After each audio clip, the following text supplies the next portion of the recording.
I didn't know it until this morning. But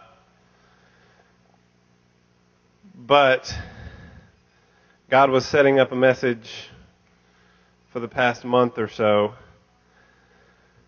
that was really, really important after all of that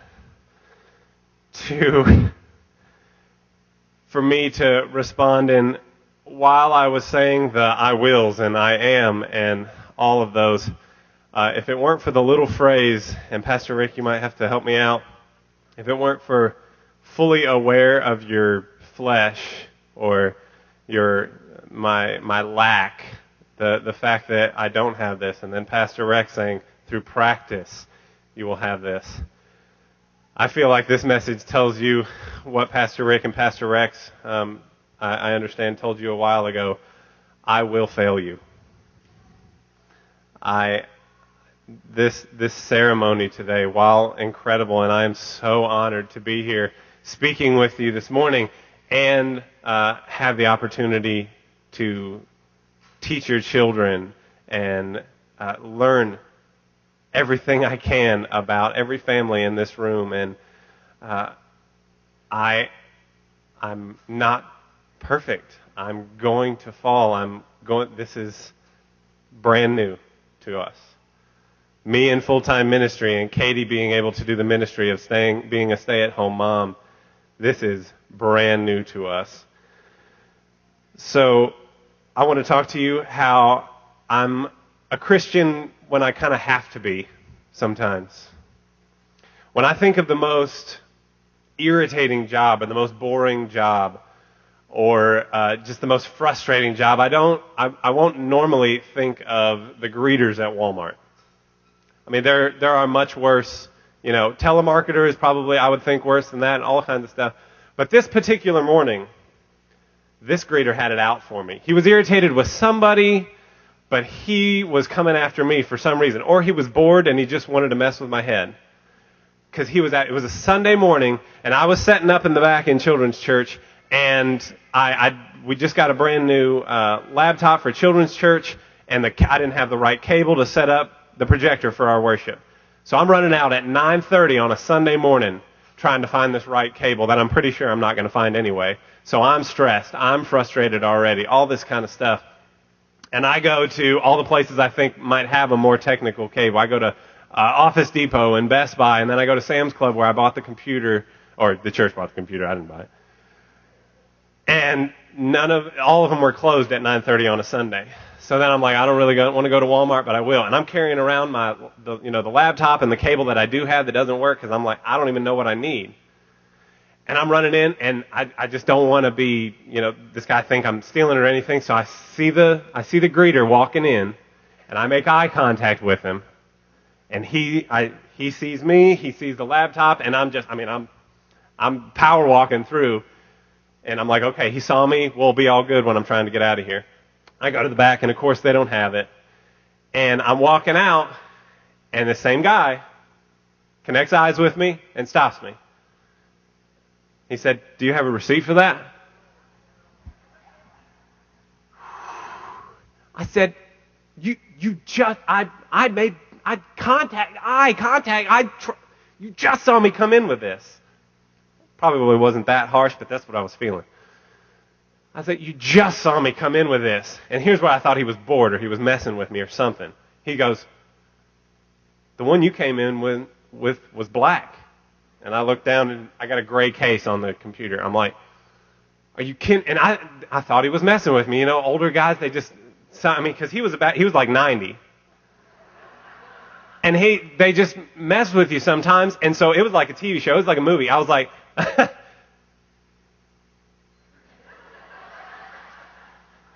you're serious. And this is all he does. He's a little hunched over. He's 90. He's like, come with me. Are you serious? Never hit an old person. Never hit an old person. I'm thinking this when he's taking me to the principal's office or wherever he's taking me. I don't know. And he's taking me. I'm like, oh, God, this guy is older than Noah, so he probably went to high school with Pastor Rex and Pastor Rick.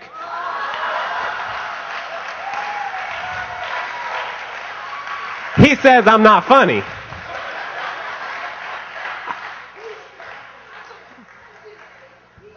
Okay, fine. Pastor Rick was a junior and Pastor Rex was a sophomore. Fine.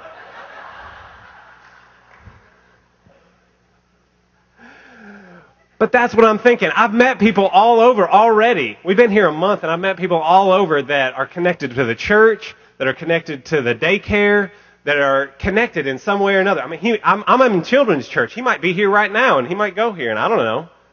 And so that's what all I'm thinking is, I can't make a big fuss. I can't make a big stink. I can't, try to get out of here as fast, which is what I want to do, because it might reflect badly on me.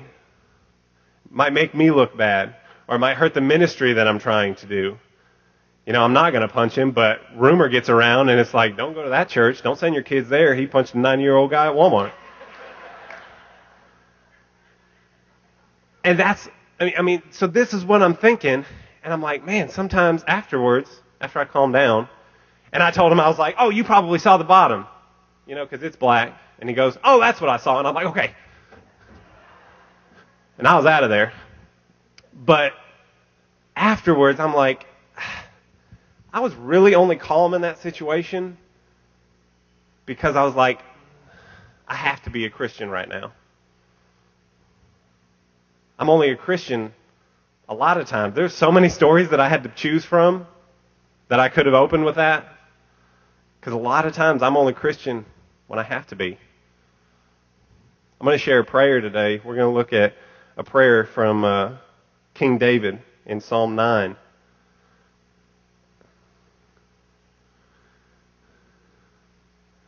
Go ahead and start in verse 1. It says, I will praise you, Lord, with all my heart.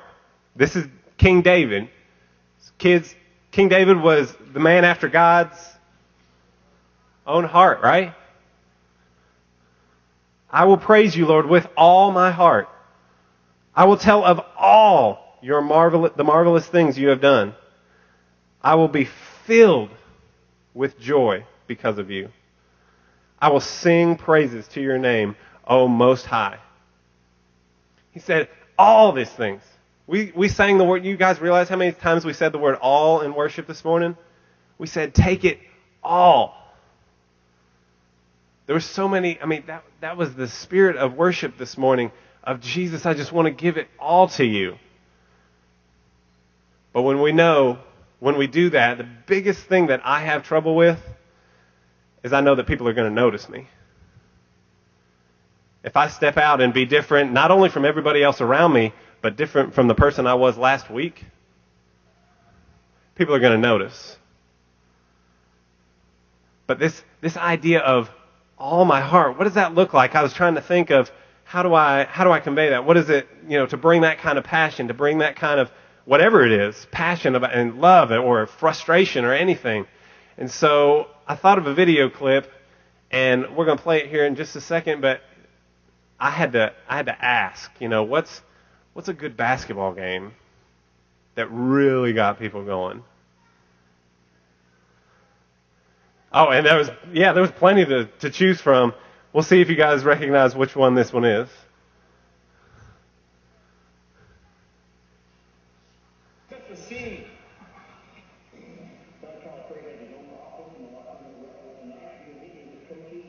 Right here in the corner, the highlights and Kentucky showcases 8 national championship basketball trophies.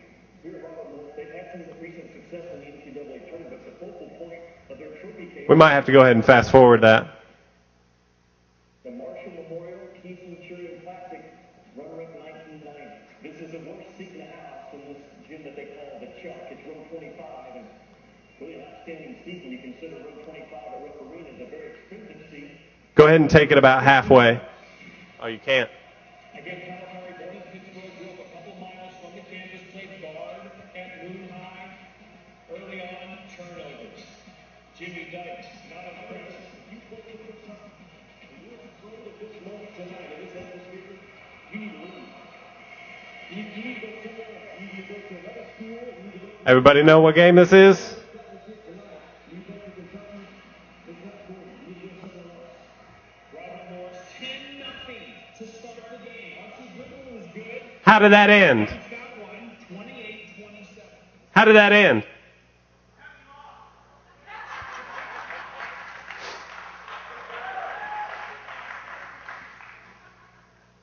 How were you guys feeling at the end of that game? Everybody in this room was feeling something at the end of that game, right? Some of y'all were full of praise. Some of y'all were probably full of something else. And let me say, I mean, Katie and I are probably the only two people in this room that are like, in the interview, the kids, when I got back there, the biggest question we were asked, Louisville or Kentucky? Louisville or Kentucky? Which one? And I'm like, I'm not a fan of basketball. I mean, is that what you're talking about, basketball? Because I don't even know. I'm like, I'm not a fan. And then I said, so hopefully that'll make me happy with everybody. And everybody's like, no, that doesn't work. But if you're in here and you're a Kentucky fan, you're probably a Kentucky fan all the time. And if you're in here and you're a Louisville fan, you're probably a Louisville fan all the time, no matter what. And I don't want to say we need to bring that kind of passion, we need to bring that kind of praise. And it's called a Jesus juke if you haven't heard that. You know, if you were half as excited here as you were at that game you were last night, blah, blah, blah. That's not what I want to do. But I do want to talk about that kind of passion. If we are excited when somebody just mentions the name of Jesus, just mentions his name, and you're like, oh, I know that guy. It just starts to well up in you. You are full of joy, just waiting for the slightest trigger to just let it loose on somebody. If you are full, that kind of passion, that kind of radical forgiveness, that'll change your world. That'll change everybody's world around you. But some people aren't going to like that. You're going to make some enemies. And David talks about that too. In verse 6, the enemy is finished. In endless ruins, the cities you uprooted are now forgotten. I want to tell you something about those moments that you have a decision to make between being a Christian just because you want to be. You choose to follow after Christ. Not because you have to be, like my story. Not because you feel forced into it, or you're around other Christian friends and what will they say? Or they know you're a pastor, or they know that you go to this church, and so you have to act a certain way. No, it's because Jesus is actually changing you. It's not about your behavior, it's about your character. You are actually becoming a different person. But in those moments, whether for me, it's really embarrassment. It's what are those people going to think? How are they going to react? What is their response going to be? What are they going to think about me? When we are in those situations, understand that they are now forgotten. Understand that in 100 years, those people, those situations, even the memory of them is going to be completely gone. But, verse 7, the Lord reigns forever. Where are you going to put your authority?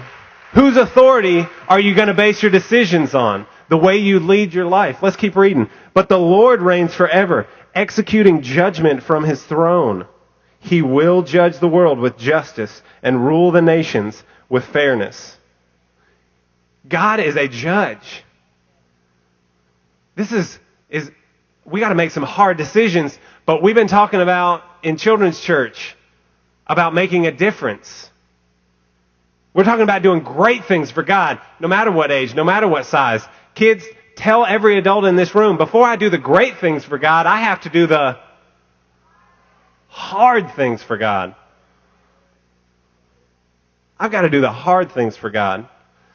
But God is with us every single step. He reigns forever. He'll always be there. Jesus had to make a decision, and he had to know where he got his authority from. In John 19, he was in front of Pilate, and Pilate was getting kind of irritated with him. Jesus was on trial, and Pilate was the governor, but he was acting like a judge. And he was asking Jesus all these questions.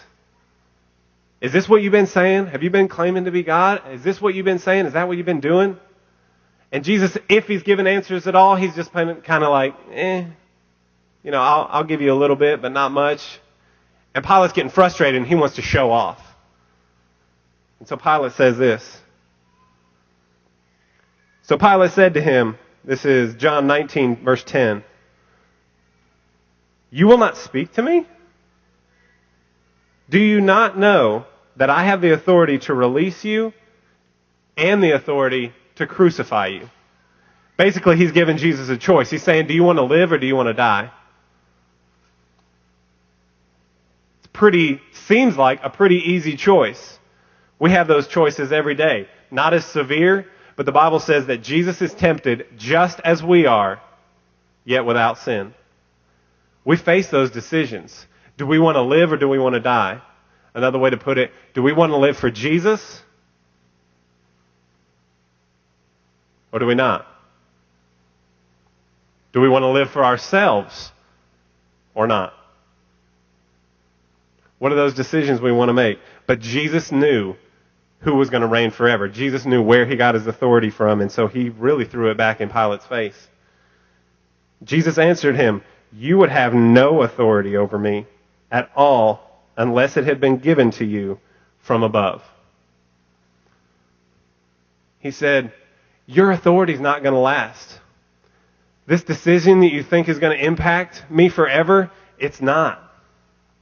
And I'm not going to let it. And so I'm going to obey the Father. I'm going to do the hard thing so that I can do the great thing for God. That's what we got to do. And I want you to understand, I'm going to close with this.